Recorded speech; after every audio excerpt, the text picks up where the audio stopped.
Welcome friend to security चिट्रो। जाता बातें न करते वीडियो को जल्दी से शुरू करेंगे, लेकिन काम की बात तो पता ही है। इस वीडियो में हम क्या करने वाले आपको पता है, लेकिन अगर आपको मैक ओएस का ओरिजिनल हैकेंटस प्रोसेस देखना है तो उसका भी वीडियो हमारे चैनल पे दिया हुआ है। आप उस वीडियो को देख के originally Mac OS Intel PC में इंस्टॉल कर सकते हो। तो आज का वीडियो जल्दी शुरू करेंगे। इस वीडियो को शुरू करने के लिए हमें सबसे पहले एसक्यूएल सर्वर डाउनलोड करना पड़ेगा। उसके लिए कोई भी ब्राउजर ओपन करें। ओके, यहाँ पे टाइप करें एसक्यूएल सर्वर 222 डाउनलोड माइक्रोसॉफ्ट।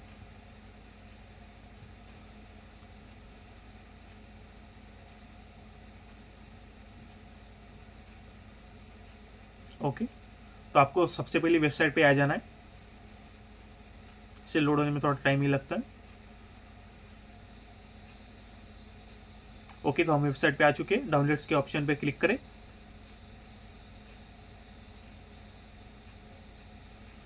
नीचे स्क्रॉल करें।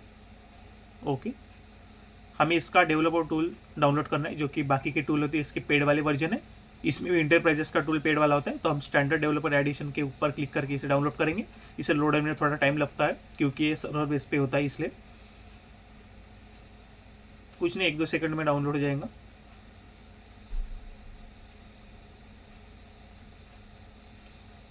ओके, तो ये डाउनलोड हो चुका है।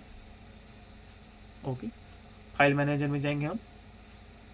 इसको राइट क्लिक करके रन एज एडमिनिस्ट्रेटर के ऊपर ओपन करेंगे।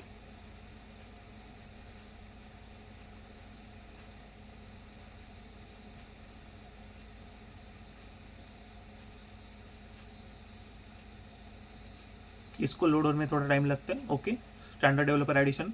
अब यहाँ पे हमें कस्टम सिलेक्ट करना है। बेसिक पे और डेवलपमेंट यहाँ पे मत जाओ, कस्टम के ऊपर क्लिक करो, इससे हमारा काम बनेगा। तो कस्टम के ऊपर मैं क्लिक करता, इंस्टॉल के ऊपर क्लिक करेंगे। इसे इंस्टॉल होने में थोड़ा टाइम लग सकता है, यहाँ पे वेट करें।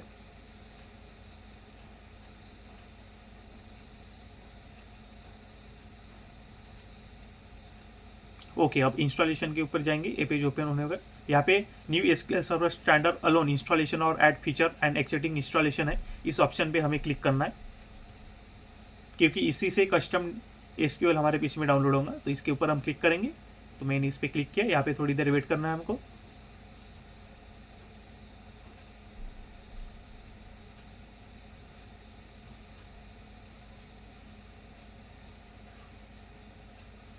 सर्वर बेस होता है इसलिए इतना इसको टाइम लगता है, क्योंकि ये पूरे पीसी को एक्सप्लोर करके रन होता है। तो यहाँ पे कुछ देर वेट करेंगे हम।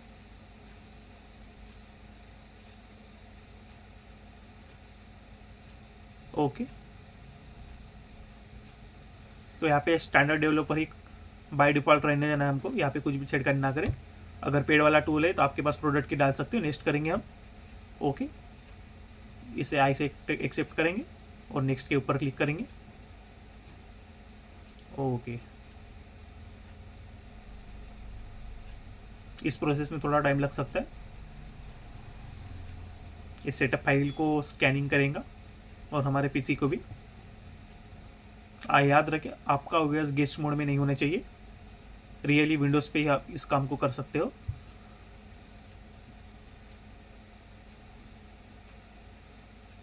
माइक्रोसॉफ्ट एसक्यूएल सर्वर का यह काम होता है कि आप उससे बिलिंग सॉफ्टवेयर्स एंड कोई भी वेबसाइट बना सकते हो, और अदर भी इसके काम होते हैं।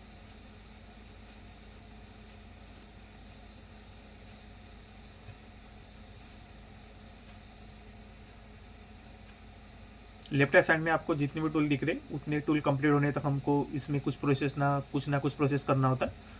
तो देखो, विंडोज़ फिर भी मेरे वार्निंग में आ रहा है, तो इसे हम इग्नोर करेंगे और नेक्स्ट के ऊपर क्लिक करेंगे। रीरन नहीं करना है, बस ये वार्निंग है। अगर आपके इसमें रेडिस में वार्निंग आ रहा है तो आपको उसके ऊपर ध्यान देने की बात जरूर है।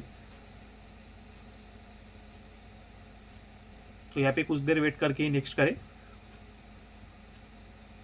Okay, next. तो यहाँ पे अगर आपके पास आईडी या कोई भी पासवर्ड प्रिंसिपल सीक्रेट हो तो आप उसको यहाँ पे डाल सकते हो। अगर नहीं है तो अजूर के जो ऑप्शन पे टिक मार्क लगा है उसे अनटिक कर दे। यह प्रोसेस हमारे लिए मैंडेटरी नहीं है, तो इसको मैं अनटिक करके नेक्स्ट के ऊपर क्लिक करूँगा। Okay, next.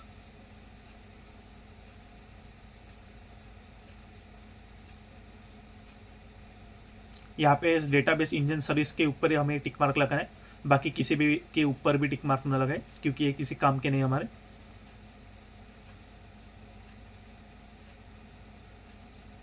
ओके, बाकी को अनटिक रहने दे।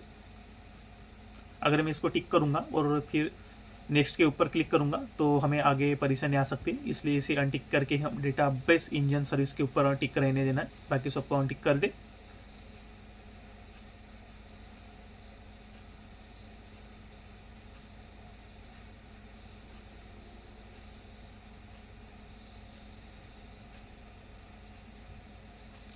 ओके, अब मैं नेक्स्ट के ऊपर क्लिक करूँगा।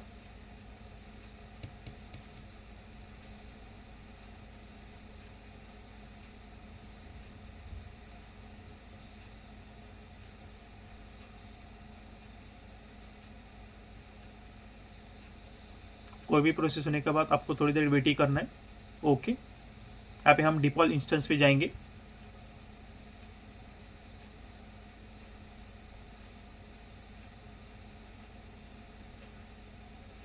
नेम इंस्टेंस में आप कोई भी नेम देख सकते हो, लेकिन आपको आगे जाके परेशानी हो सकती है क्योंकि नेम आप अगर भूल गए तो सर्वर कभी करेक्ट नहीं होगा। इसलिए हम डिफॉल्ट इंस्टेंस में जाके इसके डिफॉल्ट में रहने देना है। यहाँ पे भी थोड़ी देर वेट करना है। ओके, डिफॉल्ट इंस्टेंस के ऊपर मैंने क्लिक किया। यहाँ में से एसक्यूएल सर्वर यहाँ पे आ गया है, तो इसी नाम को मैं यहाँ पे रहने देता हूँ जैसे कि वैसा डिफॉल्ट में, और नेक्स्ट के ऊपर क्लिक करूँगा।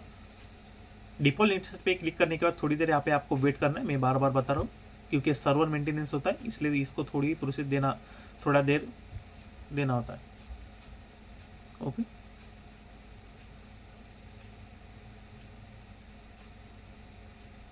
ओके, तो हमें यहाँ पे एसक्यूएल सर्वर डेटाबेस इंजन के ऊपर क्लिक करना है।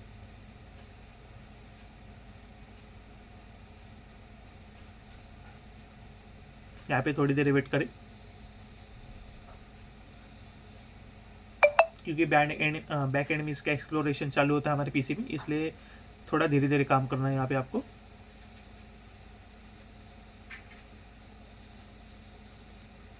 ओके,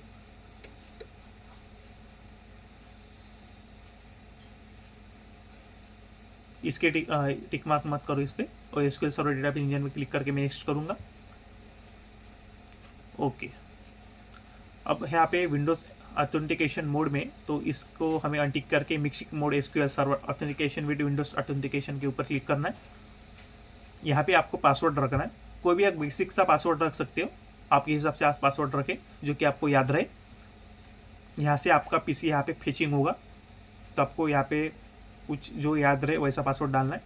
आगे चल के आपको पासवर्ड की रिक्वायर्ड नहीं होती, लेकिन हम जब कोई सॉफ्टवेयर या बिलिंग टूल बनाते हैं तब वहाँ पे आपको इस पासवर्ड को पूछा जाएगा, तब इसका काम होता है। अगर पासवर्ड भूल जाएगा तो आप किसी भी चिप में इस पासवर्ड को लिख के रख सकते हो।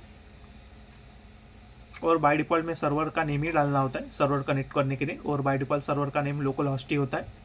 अगर आपने अपने हिसाब से रखा है तो आप उसको रख सकते हो, लेकिन बाय डिफ़ॉल्ट में लोकल होस्ट ही होता है। तो पासवर्ड डाल के कन्फर्मेशन में भी सेम पासवर्ड डालना है आपको।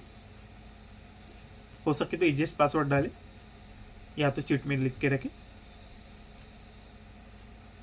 ओके, पासवर्ड डालना हो चुका है। ऐड करंट यूज़र के ऊपर हम क्लिक करेंगे जहाँ से हमारा पीसी फेचिंग होगा, मतलब पीसी का हमारा नाम यहाँ पे आएगा।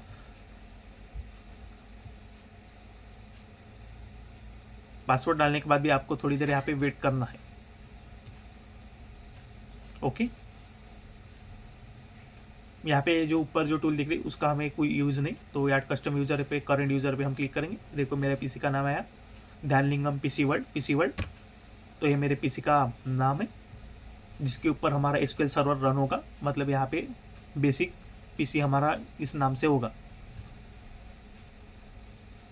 थोड़ी देर वेट करने के बाद यहाँ पे हमें वो नेक्स्ट करना है।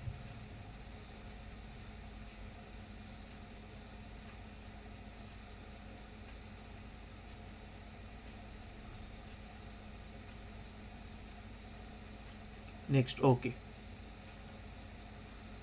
यहाँ पे जो सब कुछ हमने प्रोसेस किया यहाँ पे हमें दिख रहा है, तो आप चेक कर ले सभी प्रोसेस को।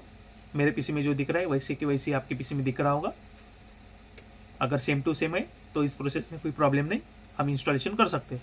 यहाँ से फुल प्रोसेस हमारा फुल सेटअप हमारा अपने पीसी में इंस्टॉल होगा। जो हमने वहाँ पे इंस्टॉलेशन किया था वो इंस्टॉलेशन नहीं है, वहाँ पे कस्टम इंस्टॉलेशन का ये फीचर पेज ओपन होता है। तो यहाँ से हमें पूरा कस्टम जो हमने किया, कस्टमाइज किया एसक्यूएल सर्वर को, यहाँ से फुली वो इंस्टॉल होगा हमारे पीसी में। तो आप देख सकते हैं सब कुछ यहाँ पे आ गया है। इसको चेक करने के बाद, थोड़ी देर वेट करने के बाद इंस्टॉलेशन पर हम क्लिक करेंगे, जो कि पूरा इंस्टॉलेशन हमारे पीसी में होने के बाद पीसी को रिस्टार्ट करना है। और इसके बाद और एक टूल हमको डाउनलोड करना होता है, वो भी टूल हम डाउनलोड करेंगे, आगे आपको दिखाएंगे, जो कि माइक्रोसॉफ्ट एज से डाउनलोड करेंगे हम गूगल क्रोम से।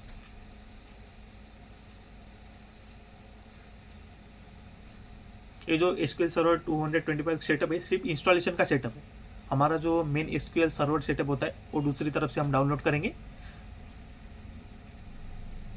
उसके लिए सबसे पहले इसका बेसिक जरूरी होता है, क्योंकि इस नेचर में हमारा पीसी अगर आ गया एसक्यूएल सर्वर 225 के, उसके बाद ही हम सर्वर हम ज्वाइनिंग कर सकते हैं। मतलब आप समझ रहा है वर्चुअल सर्वर है हमारे पीसी का।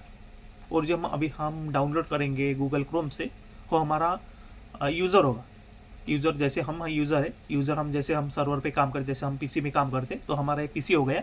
और जब हम डाउनलोड करेंगे तो मतलब हम यूज़र को डाउनलोड करेंगे, समझ लो। तो ये हमारा सर्वर डाउनलोड जाएगा, उसके बाद हम यूज़र को डाउनलोड करेंगे, जिसके ऊपर ही हमें काम करना होता है, जिसके ऊपर से हम डोमेन नेम, सर्वर या जो कुछ हम क्रिएशन करेंगे सब कुछ वहाँ से हम प्रोग्रामिंग के थ्रू क्रिएट कर सकते हो। टेबल क्रिएशन हो या डाटाबेस मैनेजमेंट का कोई टेबल क्रिएशन हो, तो सब कुछ क्रिएशन का काम इसके सर्वर के ऊपर होता है, जो कि हमारे बैकएंड में चल रहा होता है। इसका हमें कोई यूज़ नहीं होता। बस सब जब हम सर्वर पे काम करते हैं सब कुछ काम इस पे होता है। इसके लिए उसको डाउनलोड करने से पहले इसका सेटअप करना काफ़ी ज़रूरी होता है। तो हमने तो इसका सेटअप कर लिया, अब हम उसको डाउनलोड करेंगे।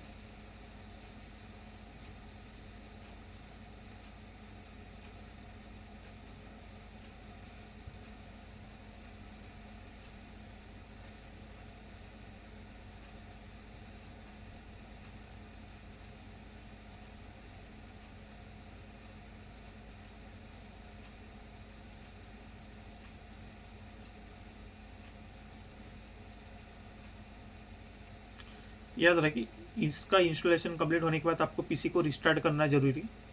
पीसी रिस्टार्ट करना जरूरी है। तो हम उस टूल को डाउनलोड करेंगे। तो मैंने गूगल क्रोम ओपन किया,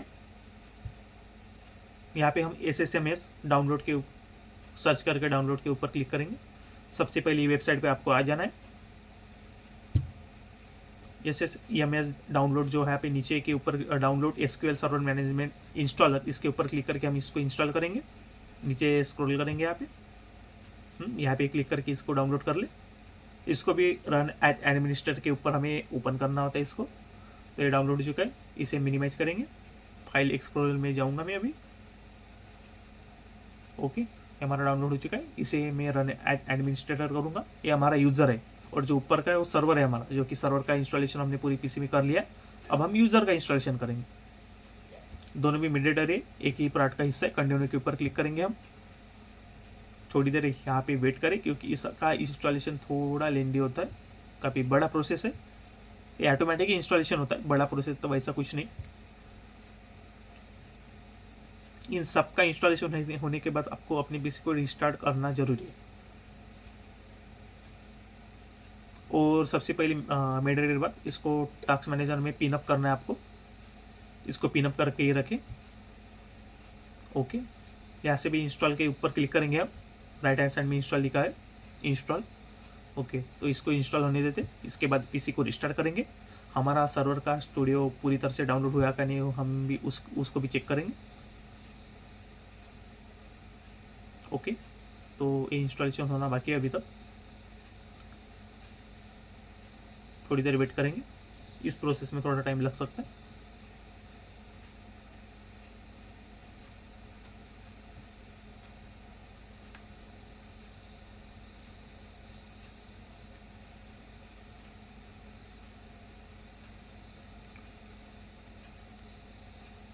अगर आपको रेट्रो विंडोज़ का शौक है, मतलब विंडोज़ 98, तो अभी विंडोज़ 98 आप अपने पीसी में इंस्टॉल नहीं कर सकते, क्योंकि उसको इंस्टॉल करने के लिए बूटेबल हमारे CD DVD रखती थी, क्योंकि उस ज़माने में तो USB का इंस्टॉलेशन नहीं हुआ था। तो हम लेटेस्ट 225 में विंडोज़ 98 पूरी तरह से USB में इंस्टॉल करके पीसी में हम इंस्टॉल करेंगे, लेटेस्ट पीसी में। अगर आपको रेट्रो विंडोज़ का शौक है तो वो वीडियो भी मेरे चैनल पर आप जाके देख सकते हो। और मैक ओएस के काफ़ी वीडियो मेरे चैनल पे, उसे भी आप देख सकते हो। अगर वीडियो अच्छा लगे तो सब्सक्राइब जरूर करें।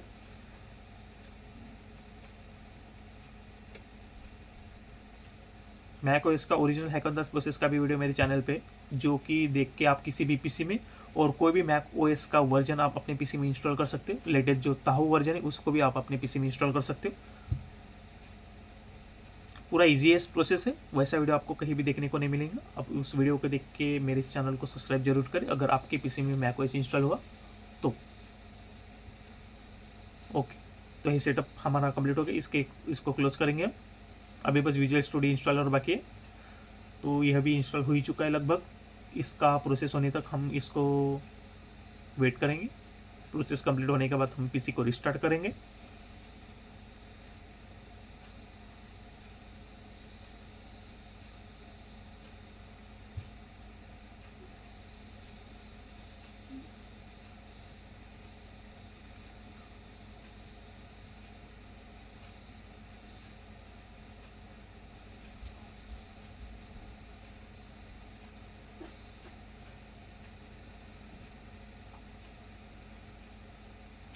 ओके, सेटअप कंप्लीट हो गया। यहाँ पे वेट करें, रिस्टार्ट के लिए बोल रहा है। ओके के ऊपर क्लिक करें। ओके, क्लोज कर देंगे इसको यहाँ से। पीसी को रिस्टार्ट करेंगे। तो ओके, हमारा पीसी स्टार्ट हो चुका है। अब हम यहाँ से एसक्यूएल सर्वर मैनेजमेंट स्टूडियो को ओपन करेंगे।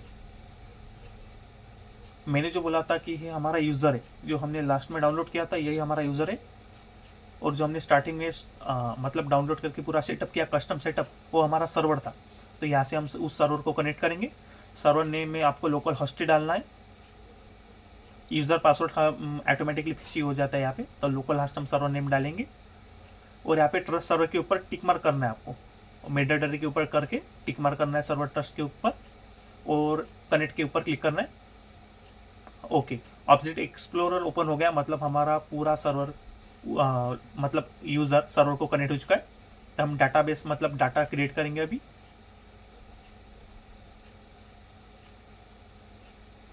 यहाँ पे कुछ प्रैक्टिस के लिए हमारा पूरा सेटअप तो हो चुका है। यहाँ से आप कुछ भी कर सकते हो। यहाँ से पूरा वीडियो कंप्लीट हो जाता है। लेकिन अगर आपको मैं कुछ प्रोसेस बताता हूँ कनेक्ट करने के बाद हमें यहाँ इसके ऊपर क्या करना होता है, कहाँ से प्रोग्रामिंग करनी होती है, कैसे टेबल क्रिएशन करते हैं, सब कुछ यहाँ से हम बताएंगे। तो यहाँ से डाटाबेस नेम डालें। मैंने डाटाबेस क्रिएट के ऊपर राइट क्लिक करके डाटाबेस क्रिएट किया है। तो डाटाबेस को मैं कोई भी नाम देता हूँ, TDL नाम देता हूँ मैं इसको बेसिकली। ओके, और ओके के ऊपर क्लिक करूँगा। मेरा डाटा टेबल यहाँ पे डाटाबेस क्रिएट हो चुका है, देख सकते हो TDL करके।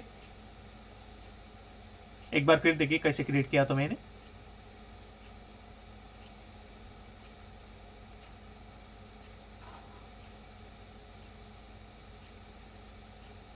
डाटाबेस में इतने कंटेंट है, table, view, external resource, what.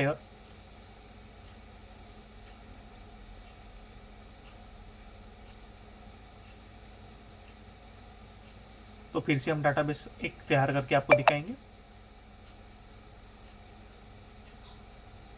तो राइट क्लिक करें, न्यू डाटाबेस के ऊपर क्लिक करेंगे। यहाँ पे कोई भी नाम दे आप, तो रिट्रो पीसी में नाम देता हूँ यहाँ को। और अगर आपको इसके थ्रू नहीं, न्यू क्वेरी के थ्रू अगर डाटा टेबल क्रिएट करना है वो भी आप क्रिएट कर सकते हो, लेकिन उसमें थोड़ा आपको प्रोग्रामिंग का नॉलेज होना जरूरी है। यहाँ से डायरेक्टली क्रिएट होता है, उससे भी आप क्रिएट कर सकते हो, सेम ही क्रिएशन होगा। तो उसको क्रिएट करने के लिए हम न्यू क्वेरी के ऊपर क्लिक करेंगे। ओके, यहाँ पर आपको प्रोग्रामिंग के थ्रू क्रिएट करना होता है। तो मैं जो भी प्रोग्रामिंग करूँगा आपको वैसे ही करके देखना आपकी पीसी में होता है या नहीं, और एरर भी कहाँ पे आते हैं वो भी आपको मैं दिखाऊंगा। देखो मैंने कॉल किया TDL डेटाबेस मेरा।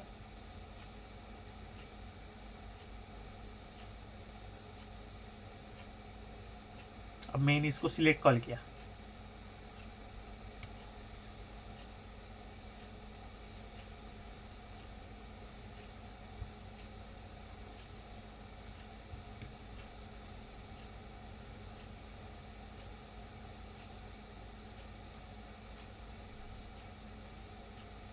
याद रखिए, आप इसमें जो भी प्रोग्राम रन करोगे, रन करने के लिए आपको F5 की बटन दबाना है।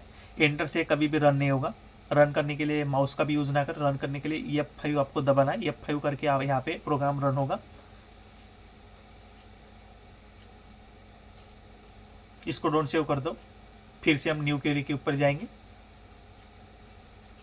अगर मैंने इसको सेव किया था तो TDL में सेव हो जाता।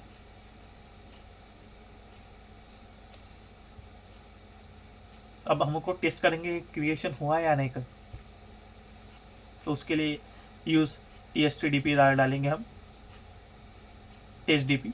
याद रखिए TestDP में आपको अपने जो डेटाबेस क्रिएट करा है उसका नाम डालना है।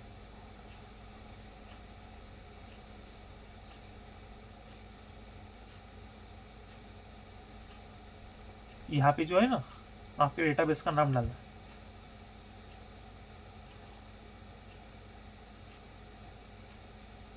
तो मेरे किसी भी डाटाबेस का मैं नाम इसको देता, मैंने TDL दिया।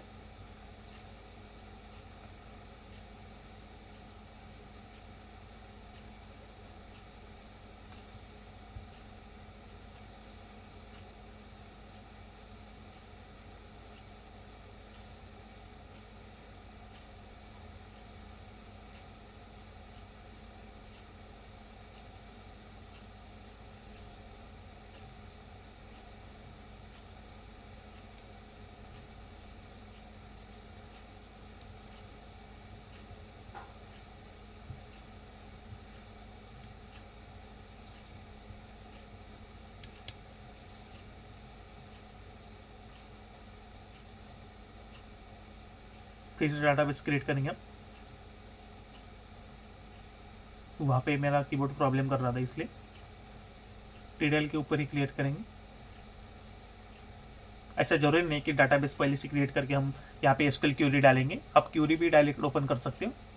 तो फिर से रीराइट करूँगा मैं प्रोग्राम, यूज DDL। जो भी मैं कमांड डाल रहा हूँ उस कमांड को आप परफेक्टली देख सकते हो, उसी कमांड को आपको डालना है। यहाँ से आप कोई भी बिलिंग सॉफ्टवेयर या कोई भी सॉफ्टवेयर क्रिएट कर सकते हो यहाँ से, मतलब यहाँ पे प्रोग्राम डालना होगा। उसके बाद आपको CMD का भी यूज़ करना पड़ेगा। सबसे पहले तो आपके PC में पाइथन इंस्टॉल होना जरूरी है। पाइथन इंस्टॉल हुआ नहीं, उसको देखने के लिए आप CMD से उसको देख सकते हो। उसका भी वीडियो मेरे चैनल पे ऑलरेडी बनाए। उसका काम हाई लेवल पे होता है, जब आप कोई भी सॉफ्टवेयर बिलिंग सॉफ्टवेयर क्रिएट करेंगे तभी उसका काम होगा, अभी तो नहीं। अभी हम बेसिकली सॉफ्टवेयर का यूज़ करेंगे। जब आपको कोई भी बिलिंग सॉफ्टवेयर या बिगेस्ट सॉफ्टवेयर ऐप वेबसाइट कुछ भी क्रिएट करना, तब उसका काम होता है। तब हमारे PC में पाइथन इंस्टॉल होना जरूरी है। तब हमें इस सर्वर मैनेजमेंट का भी यूज़ होता है, CMD का भी यूज़ होता है, और साथ में C लैंग्वेज। और हमें टेक्स्ट मैनेजर के ऊपर एक न्यू फाइल क्रिएट करके वहाँ पे प्रोग्राम सब कुछ सेव करना होता है, वहाँ से कॉपी करके यहाँ पे पेस्ट करना होता है, जो कि बैकअप के लिए होता है। तो देखो बेसिक कमांड मैंने यहाँ पे डाली, सिलेक्ट फ्रॉम यूज़र। अब यूज़र हमारा यही वाला है, और जो है यूज़र, अब मैंने किसको बोला सिलेक्ट फॉर यूज़र, तो मैंने सर्वर को बोला कि यूज़र को सिलेक्ट करो, मतलब इसको सिलेक्ट करो। तो मेरा सर्वर इस यूज़र को सिलेक्ट करेगा। तो देख सकते हो यहाँ पे कमांड कंप्लीट हो चुका है, यहाँ पे कोई भी एरर नहीं आया। मैंने कहाँ से रन किया, F5 दबा के इस प्रोग्राम को मैंने रन किया। इस प्रोग्राम को देख सकते हो। आपने जो भी सर अपने डेटाबेस का नाम रखा है, उस डेटाबेस के नाम को TDL की जगह आप डाल सकते हो, और एंड के बाद F5 दबा के आप कमांड रन कर सकते हो। कमांड सक्सेसफुल मेरा रन हो चुका है, मतलब मेरा डेटाबेस फुल सक्सेसफुली क्रिएट हो चुका है, और सर्वर को भी पता चल चुका है डेटाबेस क्रिएट हो चुका है करके।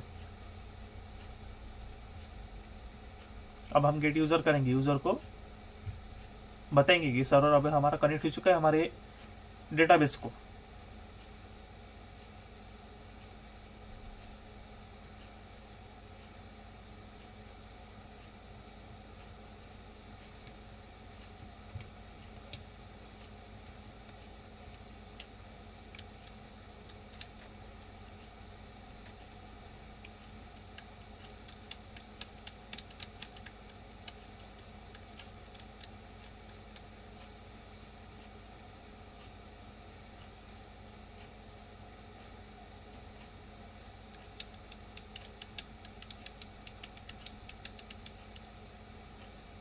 यहाँ पे आप प्रोग्राम ChatGPT से भी कॉपी या पेस्ट कर सकते हो।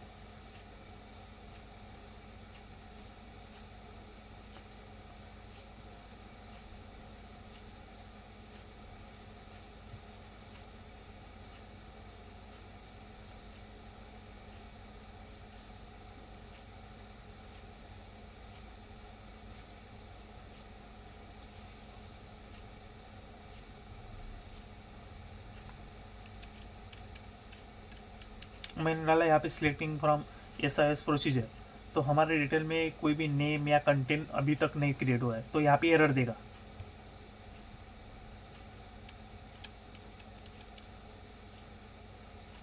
हमारा सेटअप सक्सेसफुल कनेक्ट हो चुका है। मैं बस ये इस पर कैसे मतलब सॉफ्टवेयर या बिलिंग सॉफ्टवेयर मतलब कोई सॉफ्टवेयर कैसे क्रिएट किया जाता है उसका बेसिक नॉलेज आपको बता रहा हूँ। यहाँ से आपका पूरा इंस्टॉलेशन PC में हो चुका है, काम हो चुका है। आप ChatGPT से भी अगर कोई वेबसाइट बनाना चाहते हैं आप बना सकते हैं प्रोग्राम लेके। और आपका सर्वर का नेम लोकल होस्ट है, उसको याद रखें। अगर वीडियो अच्छा लगे तो सब्सक्राइब जरूर करें।